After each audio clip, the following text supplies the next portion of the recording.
अस्सलाम वालेकुम, मैं हूँ एरम अहमद और आप देख रहे हैं मुबशर लुकमान यूट्यूब चैनल। अस्सलाम वालेकुम मुबशर। वालेकुम जी, क्या हाल है आपके लाहौर में? मैं बिल्कुल ठीक ठाक, आप बताएं इस्लामाबाद का मौसम कैसा है? इस्लामाबाद में गर्मी हो रही है। मैंने आपको कहा था ईद के बाद टेम्परेचर हीट अप होना शुरू हो जाएगा। पॉलिटिकली हीटिंग हो रही है, बड़ी सीरियस और बड़ी चीजें सामने आ रही हैं। यही पूछने के लिए तो आपको हमने की है ये कॉल, स्काइप कॉल के हम पूछना चाहते हैं कि क्या मुखबरियां हैं इस्लामाबाद की और चुड़ैल ने क्या बताया है। चुड़ैल ने बहुत कुछ बताया। पहले आपको बताऊं कि पाकिस्तान में जो मुकीम फ़लस्तीन के सफ़ीर हैं, अभी मेरी उनसे बात हुई है। उनके बड़े भाई गाज़ा में उनका इंतकाल हो गया आज। इन्ना तो लिल्लाह इन्ना व इन्ना लिल्लाहि इलैहि व राजिऊन। इन्ना इलैहि राजिऊन। और मैं वहाँ पे अभी थोड़ी देर में फातिहा के लिए जा रहा हूँ उनके वहाँ पे। तो ये तो सबसे दुख वाली खबर है। और दूसरी खबर यह है कि 50,000 से ज़्यादा लोग जो है वो फ़लस्तीन में इस वक्त बेघर हो चुके हैं और उनको कहीं रिफ्यूज की जगह नहीं मिल रही। ना जॉर्डन अपने बॉर्डर खोल रहा है, ना मिस्र खोल रहा है, ना कोई और वो बेचारे ट्रैप्ड हैं वहाँ पे।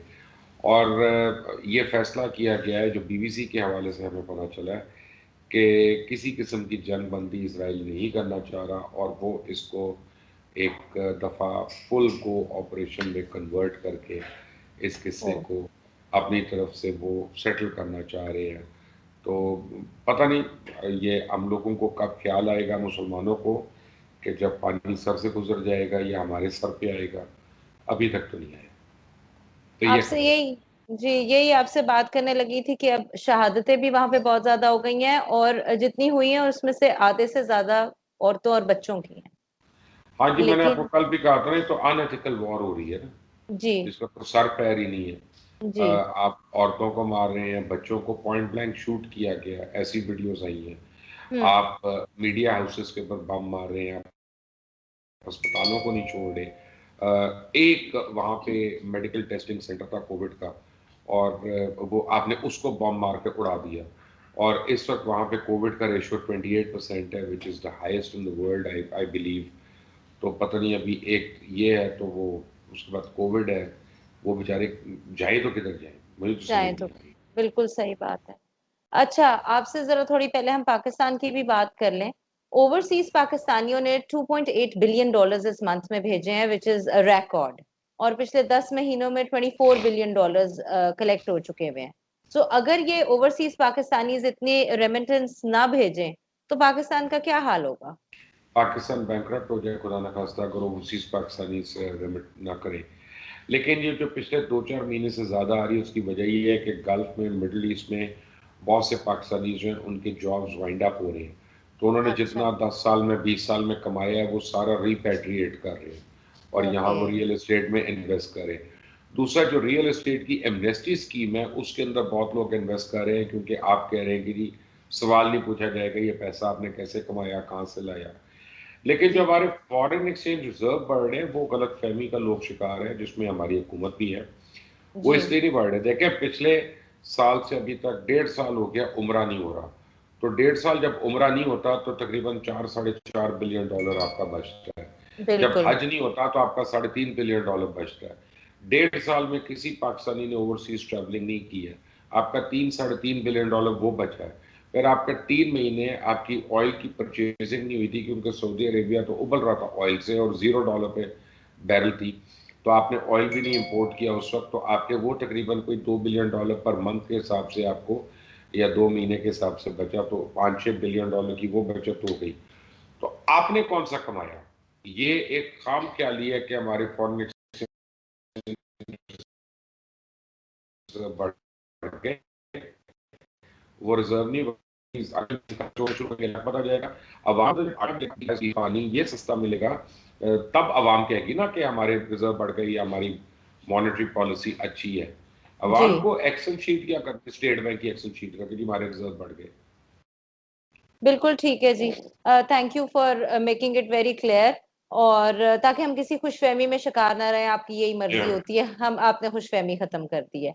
अच्छा, अब एक और खत्म करें हमारी कि नवाज शरीफ की जो शेखुपुरा के अंदर प्रॉपर्टीज है वो नीलाम हो रही हैं।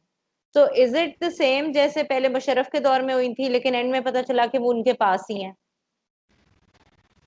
मुझे ये नहीं पता कि वो हो रही है, ये किसकी वजह से हो रही है, नैब की वजह से हो रही है, फाइनेंशियल इंस्टीट्यूशंस की वजह से हो रही है।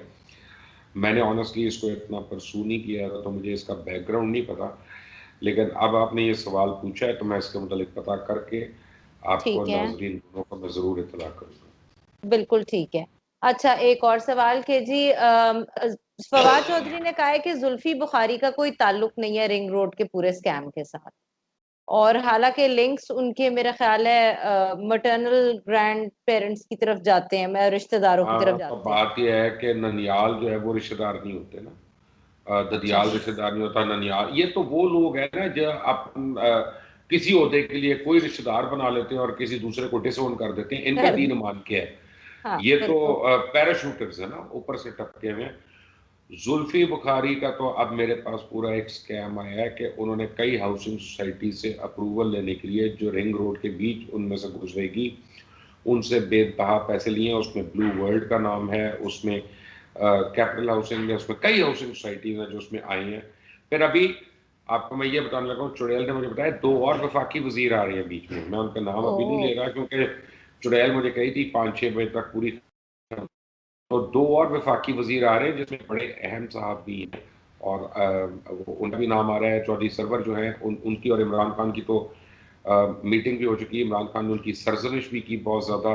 वो कहने लगे जी मेरा तो ताल्लुक नहीं है, मैंने तो सिविल एविएशन की तरफ से एनओसी दिया था, बिल्डिंग हाइट्स ये वो वट। इतना मासूम कोई भी नहीं है यहाँ पे रम जी। ये इस बिल्कुल थाली ठीक में है। सारे ही अपना सारी बैंगन है इस थाली में। हाँ नहीं नहीं, बिल्कुल सही बात है। और ठीक है, आप तो हमें अब आहिस्ता आहिस्ता चुड़ैल की खबरें आपको पता चलती रहेंगी। इस्लामाबाद में आप जितनी देर है और आप बहुत मसरूफ हैं, इस वजह से बड़ी मीटिंग्स शीटिंग्स आपकी हो रही हैं, जो कि आप हमें इंशाल्लाह कल तक बताएंगे कि क्या क्या हुई। लेकिन आखिरी सवाल आपसे ये है कि जहांगीर तरीन क्या कर रहे हैं? जहांगीर तरीन वेट कर रहे हैं। उनका ये ख्याल है कि 10 दिन में अली जफर की रिपोर्ट आ जाएगी, बैरिस्टर अली जफर की, उसके बाद वो एक्ट करेंगे। अगर रिपोर्ट उनके खिलाफ हुई तो वो फिर कुछ ज़्यादा एक्शन लेंगे बजट के ऊपर, और अगर रिपोर्ट उनके हक में हुई तो फिर वो सोचेंगे कि बैठ सब्र करें अभी। लेकिन चुड़ैल ने यह खबर दी है कि अली जफर की रिपोर्ट जहांगीर तरीन के खिलाफ जा रही है, तो लगता है कि पहला कू पंजाब में होगा। उस्मान बुजदार को कहें कि वो अपनी पैकिंग शुरू कर दें। मुझे लगता है उस्मान बुजदार नहीं रहेंगे। चले ये देख लेते हैं, क्योंकि मुझे ऐसा नहीं अब लगता, कि मुझे लगता है ये बहुत लोगों के लिए खुशखबरी के तौर पे दे रहा हूं मैं, बुरी खबर की तरह। मैं यही कह रही हूँ, लेकिन मुझे लग रहा है कि ये आप खुशफहमी सबको ना दें अभी, क्योंकि उस्मान बुजदार मुझे लगता है ताहयात के लिए आ गए हैं। 10 दिन ठहर जाए फिर देखते हैं। चले थिंग्स आर ठीक है। Not as good as this. चले ठीक है। Thank you so much Mubashir for all your reviews and views, and खुदाफिज, have fun in Islamabad, and thank you viewers for watching. Please subscribe, ring the bell icon and comment in the comment section. Allah Hafiz.